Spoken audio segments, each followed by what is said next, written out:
A very good day to everybody. Welcome back to Bharatvaarta. This is your host Sharan. Last week we had a very interesting conversation with Mr. Kaustubh Davze, who's the Joint Secretary reporting to the Deputy Chief Minister of Maharashtra. We spoke about Maharashtra's trajectory towards a $1 trillion economy, and we had a lot of questions even after that. It got a great reception. This conversation has been in the pipeline for a while, and I'm really glad that Ashish and Nimish could join us today. Ashish, Nimish, thank you so much for being here. It's always a pleasure talking to you. Thank you, Sharon. Let me dive into the conversation straight away, right? First of all, Maharashtra is such an important part of the puzzle for India's growth story. But it's also seen some sort of political uncertainties in the recent times. So when you calculate a growth trajectory of a certain state or a region, how do you account some of these issues? Keeping these in mind. Nimish will begin with you, and then we'll come to you, Ashish. Yeah, firstly, Sharon, thank you for having us on the podcast and try to address questions the best of our abilities. But I think, see, a couple of things are unique about Maharashtra. Of course, Mumbai does play a disproportionate role in the economy of the country and all. But if you were to look at the last 35, 40 years, or probably even more, I don't think any single party has got a majority in Maharashtra state. And with coalition politics, definitely you get those adjustments, complications where focus shifts. If at all, I think the closest anyone would have gotten was in 2014 when BJP got, I think, over 120 seats and halfway mark was 144. And under the chief ministership of Mr. Fadnavis for those 5 years, BJP pretty much ruled like a single party, and all the tough decisions, strong decisions were taken then. So I think this is one definite aspect which has held BJP back, and if I or the Maharashtra state back rather. And if you were to take parallels, I think other parallels somewhat is Bihar, where of course the governance was pretty bad through the 90s, but there has been not a single party, no single party has come in power. Otherwise, I think pretty much all states in the country, I'm unless I'm missing something, there have been single party governments, and that leads to decisive governance. They might be bad, but you are not held back. So that, I think, that's one aspect I think Maharashtra has unfortunately had to face. Second, uh, what had happened was Maharashtra had a high base. When you say the base effect, if you look at traditional industries like auto, the likes of the greater Pune area, Aurangabad, you had Tata Motors, Mahindra, Bajaj Autos, Bharat Forge, auto ancillaries. And over the last 20-25 years, with the advent of new companies coming in, Maharashtra has lost completely to Tamil Nadu on one hand, Gurgaon, Delhi on the other. All the hubs have moved away. I'm just listing out some issues which are seen, and then we can discuss each of these further. Sure. Second one, Mumbai was the headquarters for pretty much all MNCs, companies. And over the last 25-30 years, we have seen some of them, GSK's, Nestle shift to Gurgaon. Wipro, of course, famously shifted to Bangalore. And that takes away a lot of jobs, white collar jobs. This IT services, 20 years ago, Pune was a close second to Bangalore in a way. And now it has lost out in a significant way. And Mumbai's high cost structure prevents mass IT services creation. Similarly, for the startup industry, today, if you see in discussion, Maharashtra doesn't really figure. There might be a few companies here and there, but it's always a dialogue or contest between Gurgaon and Bangalore in some sense. So, if you see traditional industries as well as the industries which have pretty much created a lot of economic growth over the last 20-25 years, Maharashtra has kind of taken a backseat there. So I think, and that has reflected in Maharashtra's, despite the potential, despite Mumbai's being a powerhouse, that has Mhm. contributed to, I think, the lower share of GDP over the years. And headlines are there. The state has faced a lot of problems in attracting industry or competing with other states in terms of attracting new uh, industries. So yeah, that's the framework in which I look at Maharashtra's economic performance, absolute and relative to other Right. states. It's very interesting that Nimish says that Bangalore and other cities actually grew at the expense of, say, a Pune and other cities in Maharashtra, Ashish. But as much as this competitiveness is encouraged between cities and between states in India, are we really losing out on something? Why can't we have like 10 more Bangalores all across India, or 10 more Mumbais, or 10 more Punes, So the way we look at proliferating such growth across the country, do we also have to look at a similar model, perhaps even for Maharashtra, especially because most of the growth is also concentrated towards Mumbai and Pune? Sure. So thank you, Sharan. See, let me just give a kind of an overview picture of the Maharashtra economy, right? And then I'll come to your specific issue. See, Maharashtra in some ways is a microcosm of the Indian economy. It has always contributed between 12 and 15, 16% to the GDP, right? So irrespective of where we are, I mean, that share has not gone down. It stays in that range typically. In fact, there was a recent study by the Economic Advisory Council to the Prime Minister, which brought out this share of states from 1960 to the last decade. And you will see that the numbers have been in that range for Maharashtra. And also, there's a very unique strength for Maharashtra, which is that everything which constitutes the GDP of a country, Maharashtra contributes to each of those segments. So it is not skewed towards one or the other components, right? So if you talk about agriculture, if you talk about manufacturing, services, or industry, which is like mining type, industry, for example. I mean, everything in every segment, Maharashtra has a presence.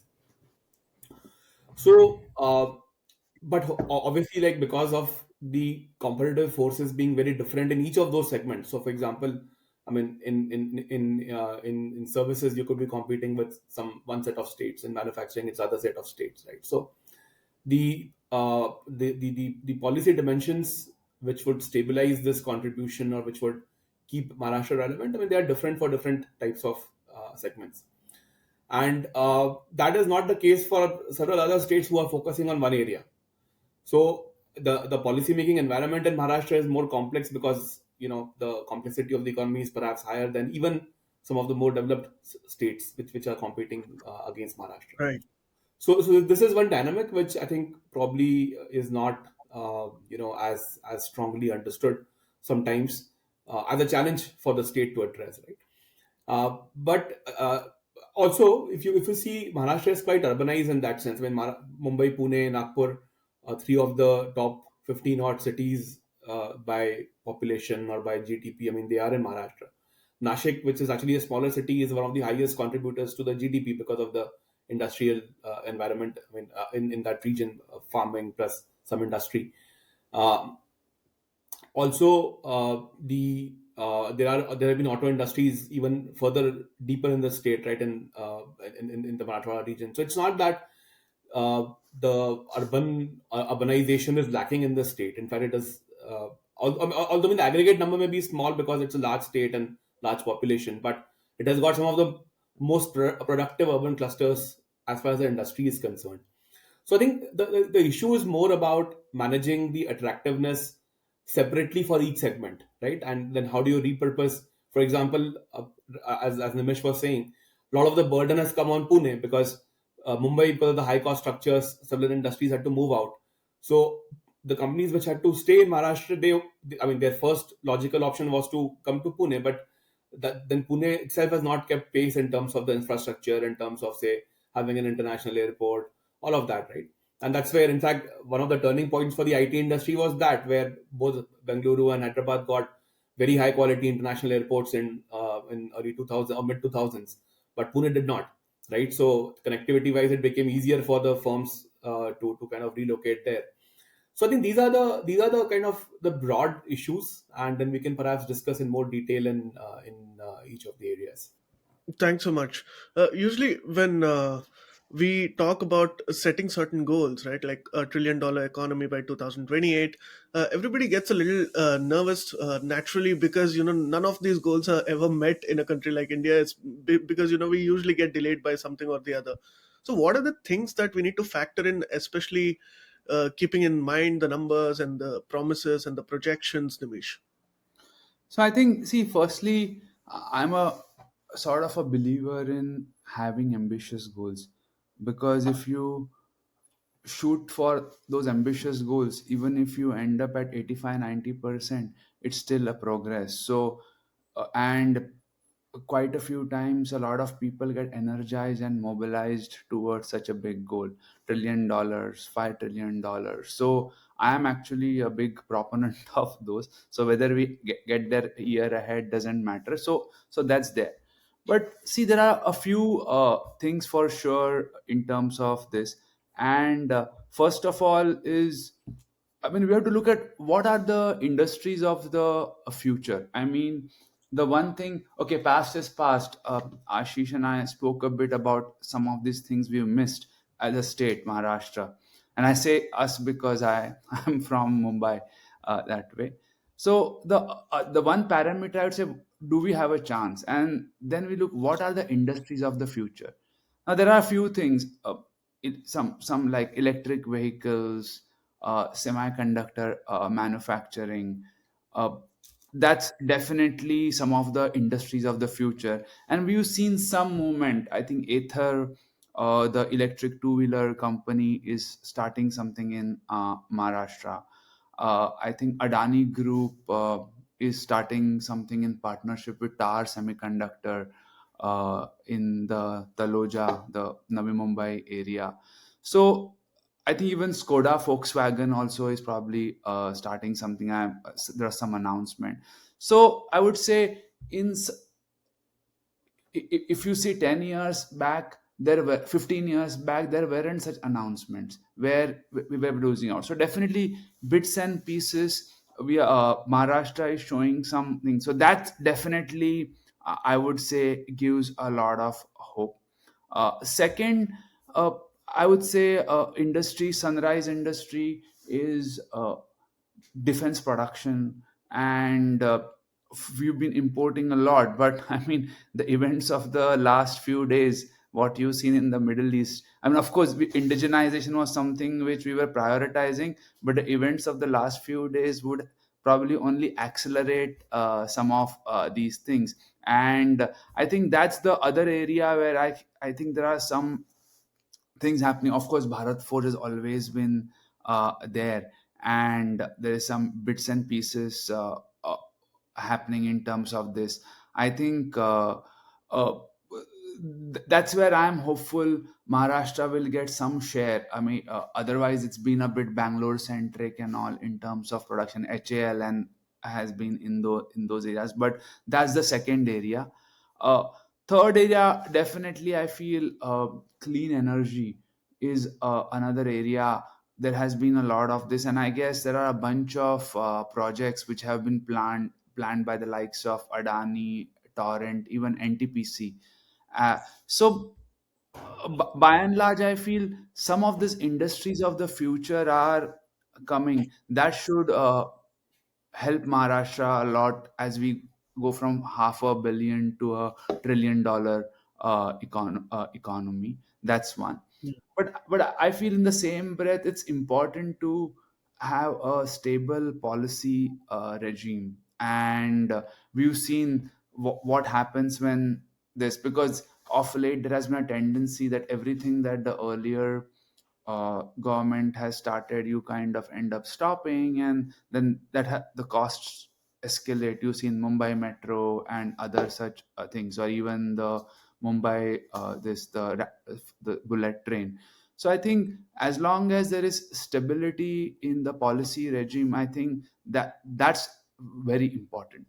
But there are green shoots in terms of industries of the future attracting Maharashtra attracting its fair share. of those. I think that's the foundation of this is what I would think. Maybe Ashish can add a few more things on this.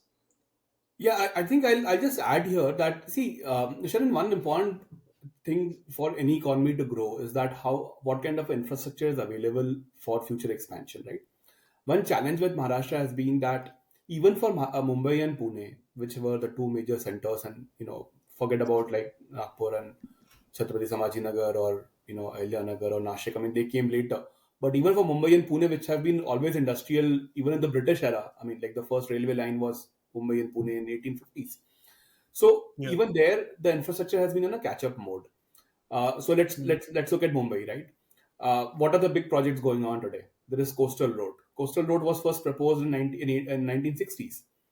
There is a second airport that we're talking about in Navi Mumbai, which was the first feasibility study happened in 1990s for that, right? Right. There is the Atal Setu, or the MTHL, which went, which was inaugurated earlier last year.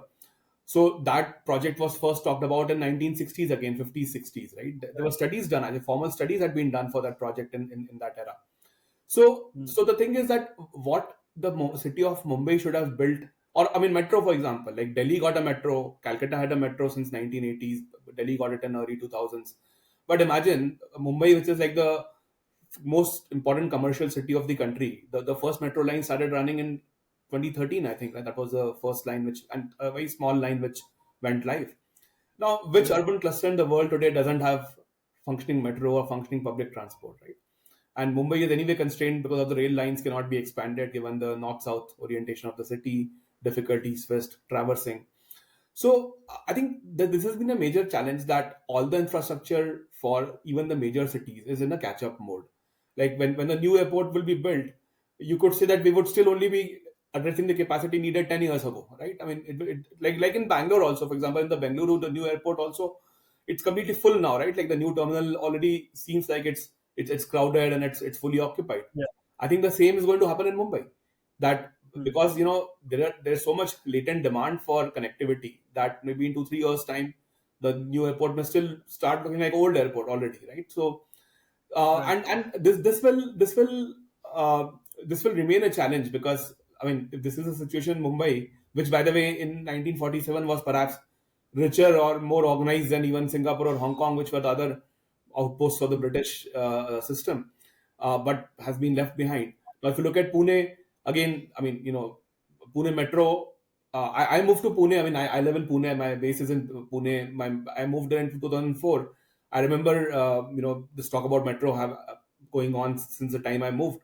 I mean, but metro only started in Pune a couple of years ago. I mean, a few years ago, right? So it took like almost 2 decades to plan for it. Pune Ring Road has been talked about. It's still on paper. Pune Airport still on paper. I mean, there's a new terminal now, but the actual airport is still pretty much on paper. So I think these challenges have to be addressed, and this were and look at something like Samriddhi Mahamarg, right? Like which the that project. I mean, of course, good thing is it has got done now. But imagine that there was no connectivity between Mumbai and Nagpur. Like the first and the third largest cities in the state had no direct connectivity. You had to like go through a series of cities, to hop cities to kind of move on road. And I think these are the type of challenges which the state has to keep addressing with a forward looking view. Currently, we are backward looking. Perhaps we will catch up in 10 years and come to an even point. But I think after that, it will need some kind of a forward investment to address some of the issues which Nimish said, because industries of the future will also need infrastructure, at least of the present, if not of the future, to develop, right? That's fantastic. It's very interesting that you say this. What I would like to know from the both of you is that, especially after the course of conversation, it really troubled me for a while, because I kept thinking, uh, why can't every Indian city or state have such a clear vision that Mumbai is today having? Sure, it has its challenges, and like you said, some of the projects have been in the pipeline over 50, 60 years even. But today, in spite of all the construction, all the debris, and some of the temporary problems it's causing, that there is a vision for the city, with a new airport, with the metro coming up, with several other projects lined up. It's actually transforming, and the political class has a vision as to what Mumbai or Maharashtra should be or can be in another 10 to 20 years from now. What, according to you, worked well for Mumbai and Maharashtra? If you could quickly summarize in 30 seconds. We'll begin with Nimish. I think definitely leadership at the top. Probably it's only a second. There are only third. If you see Manohar Joshi in '95, Devendra Fadnavis in 2014, and probably since 2014 onwards, you have seen urban chief ministers in Maharashtra. Otherwise, pretty much everyone was from, I think, Western Maharashtra, one part of this. By and large, there might have been exceptions. So I think that is one. And you've seen that when this happens, people tend to prioritize their broader constituencies. It happened uh, in Karnataka, where Bangalore was deprioritized, and rest of this, it's happened where a lot of taxation came from Mumbai for whatever reasons, but Mumbai didn't get its fair share. So I think definitely leadership at the top is the number one thing. Uh, Before Mr. Fadnavis, I think for a significant time, Mumbai was seen as a cash cow for real estate development, make money. And I think that changed, that switch changed in 2014. And a lot of projects were kind of put in place, initiated, using with some delay. So I think for me, that is the single biggest difference. And Yeah. with that political leadership, it brought a lot of strategic leadership, kind of combining agencies which look after certain things rather than having 15 different agencies doing it. So I think that clarity in my mind is the single biggest reason. Otherwise, it was there for everyone to see what issues a typical Mumbaiker has. No, in fact, the only person to become a chief minister was Jivraj Alva from Bangalore, and Hmm. he was a man from the coast technically, so Yeah. he was never from Bangalore. So the city grew off on its own. So which is why all the politicians are equally discredited So I'll for add one more thing because I was on the board misleading. of I am Nagpur. Hmm. I served one term on the board. So what has also happened from 2014 to 19, which might have been not noticed because we talked about Mumbai, is Nagpur has become in a way the educational capital of Maharashtra. The center of gravity shifted from Pune to Nagpur. You have AIMS, you have the National Law School, you have an IIM, and everything has really come up there. Again, you realize that there are certain inherent difficulties in getting some other industries, so at least make it an educational capital, which brings with its own set of other ecosystem things. So I think there have been, of course, helps that the chief minister then and a prominent minister were from Nagpur. But I think my view is every city needs to stand for something. You can't be everything for everyone and then build an ecosystem around that. I think some of that leadership at the top has driven. I mean, I don't know, but in the last 2 years under Mr. Shinde, probably Thane has also kind of got its fair share of this. It's part of like Greater Mumbai in some way.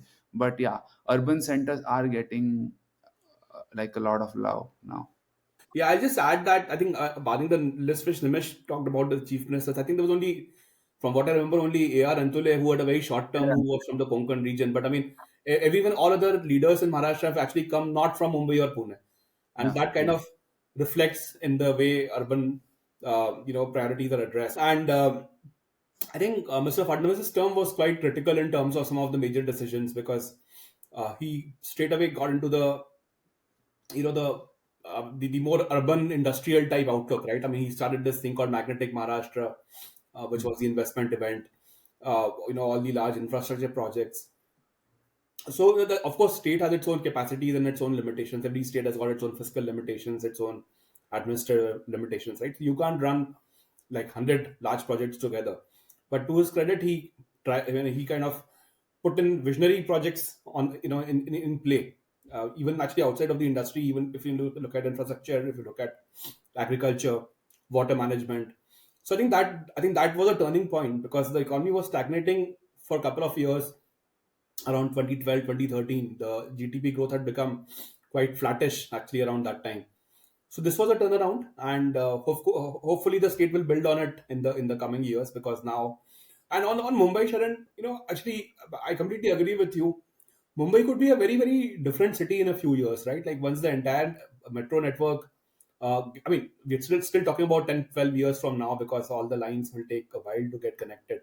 But when you have the airport, when you have the metro network, when you have the expanded rail network, I think it will Yeah. be a very different city in terms of where it is today, and it will be truly a global city. I mean, lot needs to be done, of course, in terms of the urban management, traffic and other aspects of urban, like waste management, stuff like that. But I think it's still showing some progress, and it's still on the right track. So I'm actually quite positive about how Mumbai has evolved, and hopefully, let's see. The natural challenge right now, especially because we are going to the elections in Maharashtra, Haryana, and Delhi, even. So even in Kashmir, for that matter, in fact, the kind of manifestos that we are seeing and the promises that we are seeing, obviously, is taking us down towards a path that we once visited and perhaps are going to be revisiting again and again. You're seeing the handout culture once again become very prominent, and all the parties are having a go at it. So, while accepting this reality, how do we also ensure that growth, especially in areas like tech, science, infrastructure, is ensured, and there is enough money for capital expenditure of other nature? See, I think I am personally not a very big fan of these handouts, and probably sitting where I am, it is easy for me to say that it's probably some needs. Now, one thing politicians Yeah. always answer to incentives, and it's we have seen some ill effects of bad implementation, or like firstly poor policies and then the bad implementation of those. I think where you sit in Karnataka, that's a clear example. We've seen in Yeah. Himachal Pradesh, which has the one bad policy has pretty much bankrupted the state, and they can't even pay the state government employees. Right. So I And the think, cities are paying for it. Gurgaon will pay for Haryana now. Mumbai will pay for Maharashtra, and Bangalore will pay for yeah, so Pune. I think it's more than Mumbai. I think it's everyone pays. It's not because so that remains to be seen. I don't really have an answer for that. It's there is some comparative populism now. There are a lot of statistics. Which someone will say, oh, it's only X% of the budget, or it's less than Y%. But this is, once you go down this rabbit hole, I think there is no escape. So I think I am not a big in favor, but I guess the counter thought process is, anyway the opponents or whoever is not in government would have promised something like this, and we've seen that happen once, right? In From 99 to 2004, the Indian government under Mr. Vajpayee, the government had a very great, like they had a very fiscally disciplined government, and in fact they had to pay for it. They lost, despite doing a lot of good, bringing working through difficult times when there were sanctions post Pokhran too, Yeah. and all that goodwill which was accumulated was then skittled away by the government which came later on. So Mhm. there can be a part of which we say, if anyway the opposition is going to do, then it becomes a question of game theory a bit. So I can understand the Ladki Bahin Yojana, which the women 1500 rupees and all. It's understandable.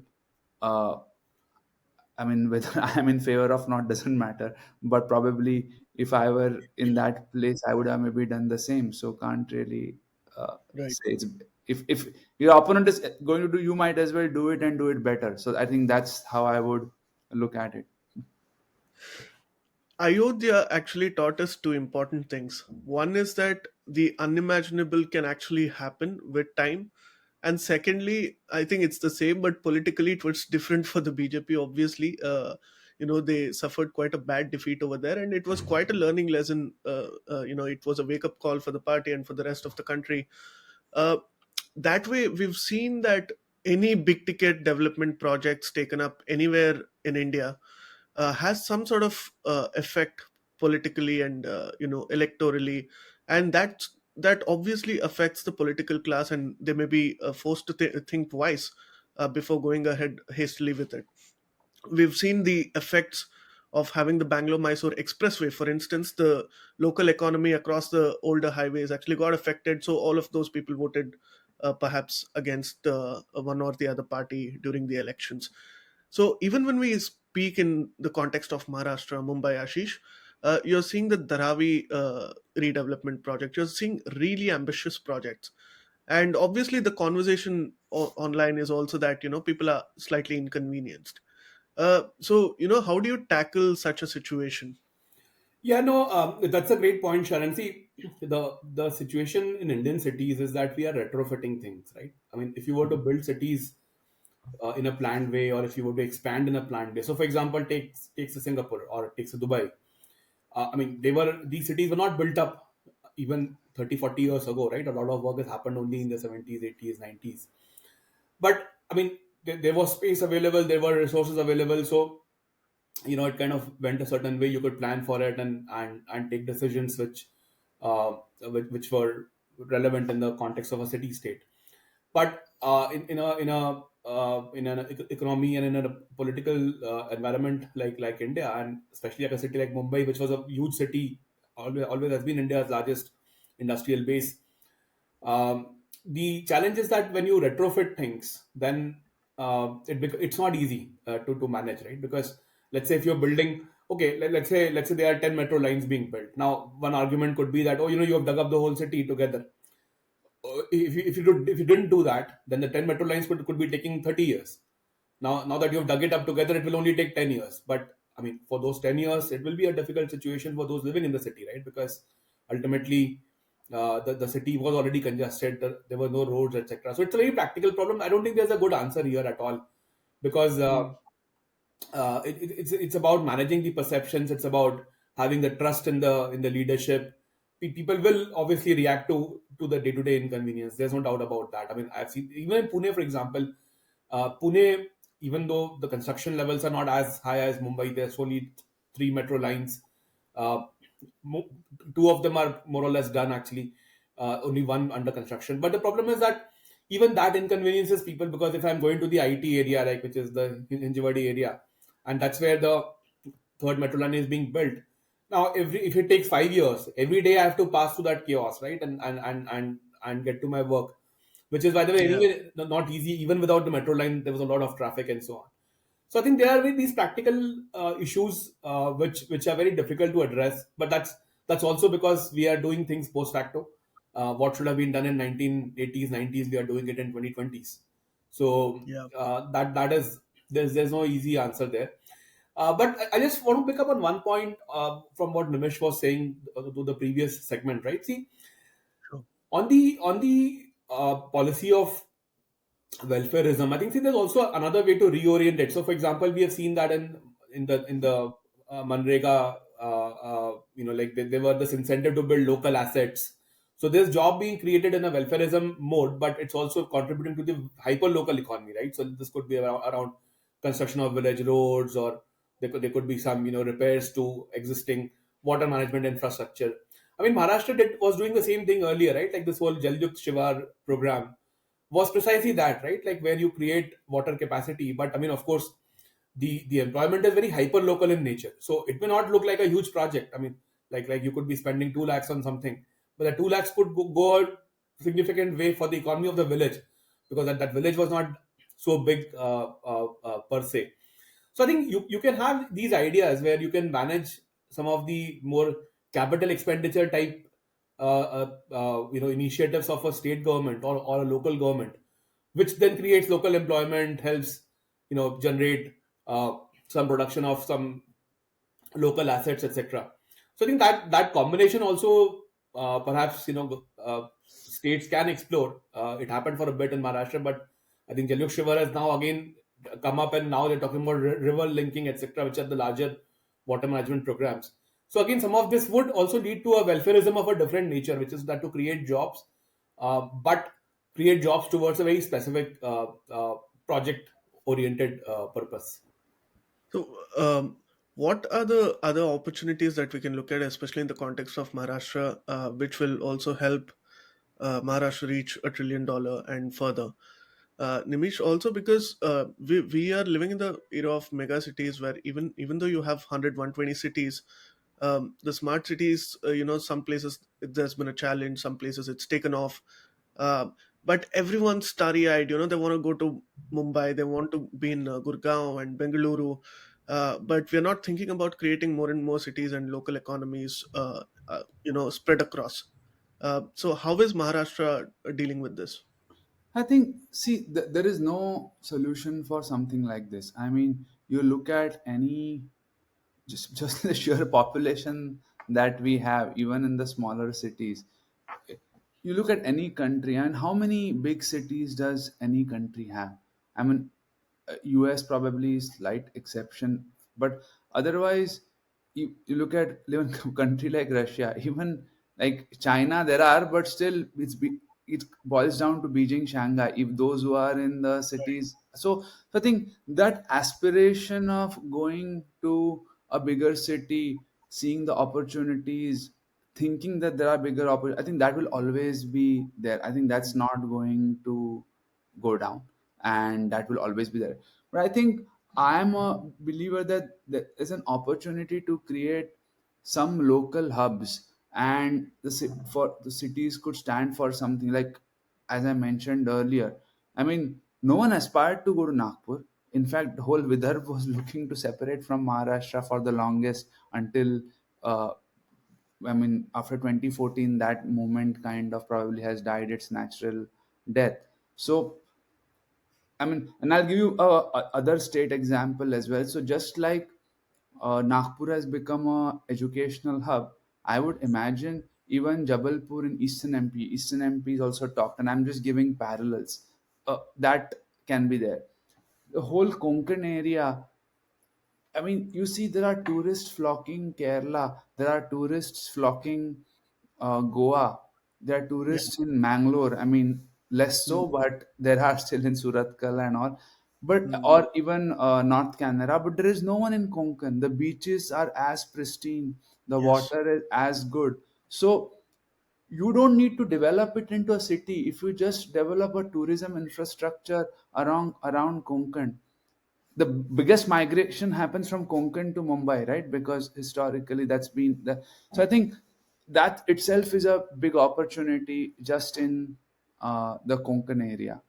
I think so. That is there, and Nashik already has its historical some industries, and I think some of the other things which we haven't, well, is the whole religious corridor. I mean, just like in UP now, you have Ayodhya, what Varanasi doesn't. I mean, it might have BHU and all, but what is the biggest revenue source or biggest thing? It's now people coming to visit the temple. That's the this.